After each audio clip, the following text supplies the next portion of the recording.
নানা কারণে আলোচিত নীলফামারীর ৩ সংসদীয় আসন। নীলফামারীর জলঢাকা উপজেলা নিয়ে গঠিত এই আসনটিতে অতীতে একাধিকবার জয় পেয়েছেন জামায়াতে ইসলামীর প্রার্থীরা। তবে জয়ের প্রত্যাশার কথা জানিয়ে বিএনপি প্রার্থী দাবি করছেন এলাকাবাসী এবার পরিবর্তন চান। দেশের উত্তরাঞ্চলের জেলা নীলফামারীতে জমে উঠেছে ভোটের মাঠের লড়াই। এ আসনে প্রতিদ্বন্দ্বিতা হবে মূলত বিএনপি ও জামায়াতের দুই প্রার্থীর মধ্যে।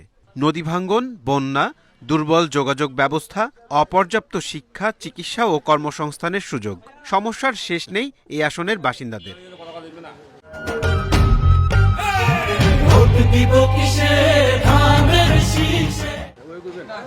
বিএনপির প্রার্থী আলহাজ সৈয়দ আলী নিজের জয়ের ব্যাপারে আশাবাদী। তার দাবি, এবার ভোটাররা পরিবর্তনের পক্ষে। মানুষের সাড়া পাচ্ছি, মানুষ খুবই ভোট দেওয়ার জন্য মানুষ খুবই আশাবাদী।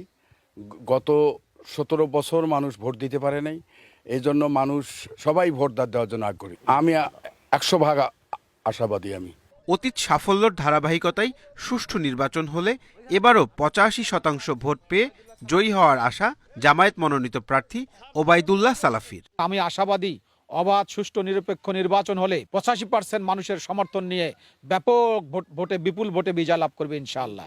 সাধারণ ভোটাররা বলছেন, এলাকার কার্যকর উন্নয়নে যিনি ভূমিকা রাখবেন তাকেই বেছে নেবেন তারা।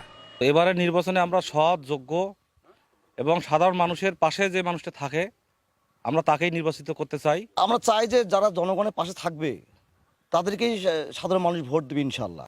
নীলফামারী 3 আসনে মোট ভোটার 2,94,446 জন। অতীত রেওয়াজ, পরিবর্তনের তাগিদ আর উন্নয়নের প্রত্যাশার জটিল সমীকরণই নির্ধারণ করবে এ আসনের নতুন প্রতিনিধি, এমনটাই বলছেন বিশ্লেষকরা। Independent news.